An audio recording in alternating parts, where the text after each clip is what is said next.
You live in a 600-square-foot apartment in Manhattan. Your cat spends most of the day ignoring you, sitting in the corner, staring at the wall like it's solving a problem you don't have access to. And yet, every single night, without fail, it walks over, turns its back to you completely, and falls asleep pressed against your leg. You've spent months thinking your cat doesn't like you very much. You're wrong. That turn back? That's one of the most profound things a cat can say to a living creature. And if you have a cat in New York City, in a high-rise, in a cramped studio, behind a leash that technically says no pets, there's a very high chance your cat has been telling you it loves you every single day. You just didn't know what to look for. Today, we're going to change that. Science-backed, verified, real signals, the ones most cat owners completely miss. Let's start with the one nobody expects, the backward truth. Here's something that happens in apartments all over Brooklyn and the Upper West Side every single night. A cat jumps onto the bed, walks right past your face, turns around completely, and settles with its back pressed against your stomach, and the owner lies there feeling rejected. But here's what's actually happening. Cats are highly visual predators. Every second of the day, they are scanning their environment for threats. Their rear end is their ultimate blind spot, the one zone they cannot protect themselves from. When your cat turns its back to you and falls asleep in physical contact with your body, it is doing something it would never do with an animal it doesn't fully trust. It is saying, "You watch my back. I don't need to." Ethologists call this joint vigilance positioning. The cat is trusting you to cover its blind spot while it monitors the rest of the room. It is a physical trust fall. In New York City's dense apartment environment, where your cat has no outdoor territory, no trees to climb, no escape routes, you are its only safe zone. When it sleeps with its back to you, it has declared you its sanctuary. The owners who think their cats are being cold or rude, they are missing a survival-level declaration of trust. But sleeping behavior is only one layer. There's something far more visible, and almost everyone gets it wrong. The tummy trap.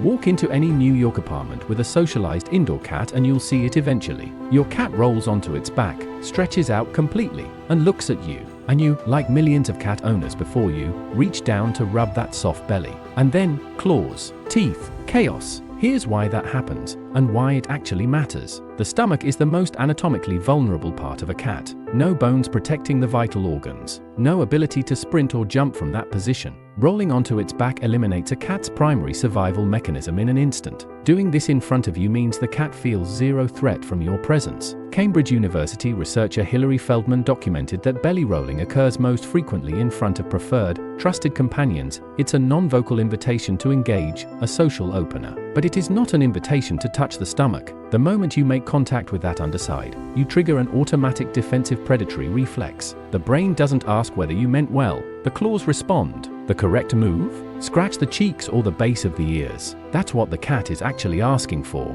This one misunderstanding causes thousands of New York apartment owners to label their cats as aggressive, when what the cat did was offer a display of profound trust, and the human accidentally broke it. Now, if belly rolling is misread, there's another behavior that's even more routinely ignored. And this one makes no sound whatsoever. With a quivering tail. You've had a long day, long commute. The subway was delayed somewhere between 34th Street and nowhere. You unlock your apartment door, and before you've even taken off your shoes, your cat has appeared, and its tail is pointing straight up toward the ceiling, quivering at the tip. That quiver is not random. The vertical tail is a domestication-specific visual signal. Wild solitary felids almost never display it, because in the wild, a raised tail is a vulnerability. In domestic cats, it evolved specifically to signal "I am open to you. Come closer. I am glad you're here." The quiver at the base is a physiological response to high-valence emotional arousal. It happens specifically when cats are excited to see their preferred social partner. Animal behaviorists at the University of Southampton demonstrated that a vertical tail posture is temporally linked, meaning it appears right before social rubbing and scent sharing. In a New York apartment, where your cat has been alone all day in a small enclosed space, that tail is the equivalent of a child running to the door when a parent comes home. And most owners walk past it to check their phones. Now here's where the science gets genuinely surprising, because there is one behavior most people completely dismiss as annoying,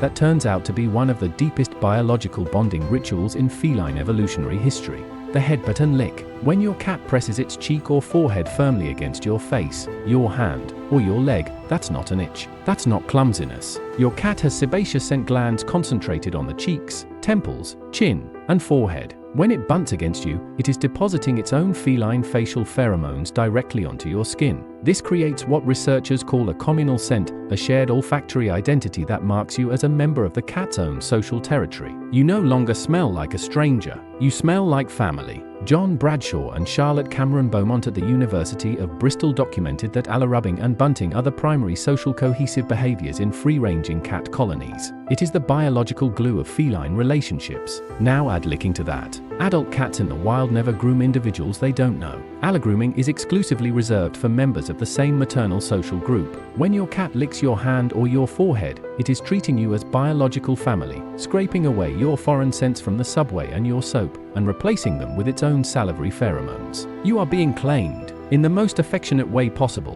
which leads to an interesting question: how do we know this is deep attachment, and not just learned behavior toward any human? The science of secure attachment. In 2019, Kristin Vitoli at Oregon State University ran a groundbreaking study, adapting the same secure base test used to measure emotional attachment in human infants. Place a cat in a novel room with its owner for 2 minutes. Remove the owner for 2 minutes. Reunite them. The results were striking. 65% of kittens and 65% of adult cats demonstrated secure attachment to their owners. Upon reunion, secure cats sought a brief moment of contact and then went back to exploring, using the owner as an emotional anchor, exactly like a securely attached toddler. That percentage mirrors secure attachment rates in human infants and in dogs. Both hover around 65%. For decades, the cultural narrative was that cats were emotionally detached, independent to the point of indifference. That narrative has been scientifically dismantled. Cats form genuine, measurable, emotionally significant bonds. They are highly autonomous, which means their trust must be earned, not assumed. But there's one more signal that proves it most clearly, and almost no owner recognizes it.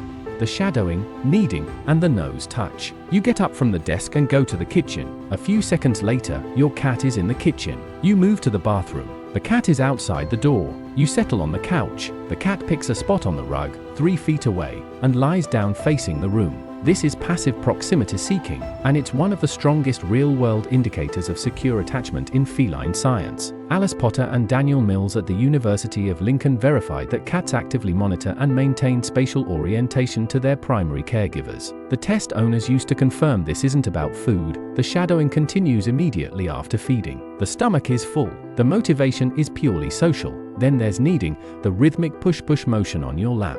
It begins at birth. Nursing kittens need their mother's mammary glands to stimulate milk flow. When your adult cat kneads on you, its nervous system is in the same neurological state as a kitten nursing safely with its mother. Susan Nelson at Kansas State University described this as the adult cat regressing to the absolute safety of early kittenhood, except you have become the mother figure. And the trill, that short, melodically rising sound your cat makes when you walk into a room. Unlike a meow, which is often a demand, the trill is a maternal vocalization. Mother cats use it to greet their kittens. Adult domestic cats redirect it toward their preferred human companions. Researcher Nicholas Nicastro at Cornell University verified that humans most reliably associate these rising sounds with positive feline emotional states. Finally, hold out a relaxed, downward-pointing finger near your cat. If it approaches and presses its nose to your fingertip, that is a feline handshake, a confirmation of identity, group membership, and peaceful intent. Fear-free veterinary protocols now use this gesture as a trust test during examinations. When your cat does it unprompted at home,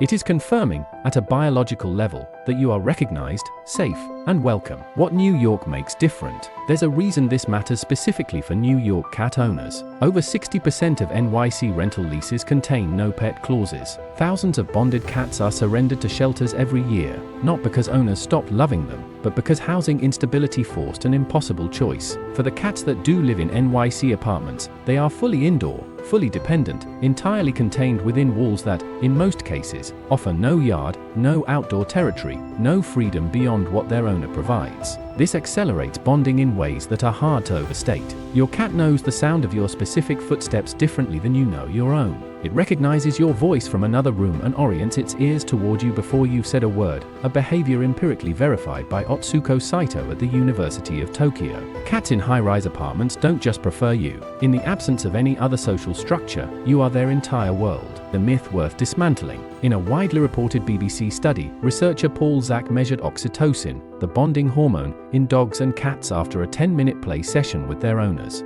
Dogs showed a 57% increase. Cats showed 12%. Headlines declared that dogs love humans 5 times more than cats. Veterinary behaviorists pushed back immediately. Cats are not pack animals. Their baseline oxytocin metabolism is fundamentally different from dogs, who were bred over tens of thousands of years for cooperative dependency. A 12% rise in a cat may be neurologically equivalent to a far larger shift in a dog. That study was also conducted in a laboratory, an unfamiliar environment, and for a territorial animal. Stress suppresses hormonal response entirely. What the behavioral data actually shows, from Vitali's attachment studies, from the slow blink research, from 2 decades of feline cognition science, is that cats form real, stable, selective, emotionally significant bonds. They just express them in a language most of us were never taught. Until now. You now know what your cat has been saying. The turn back, the quivering tail, the slow blink across the room at 11 p.m. All of it, translated. But here's something worth thinking about. If cats are this emotionally complex, what's actually happening inside their brains?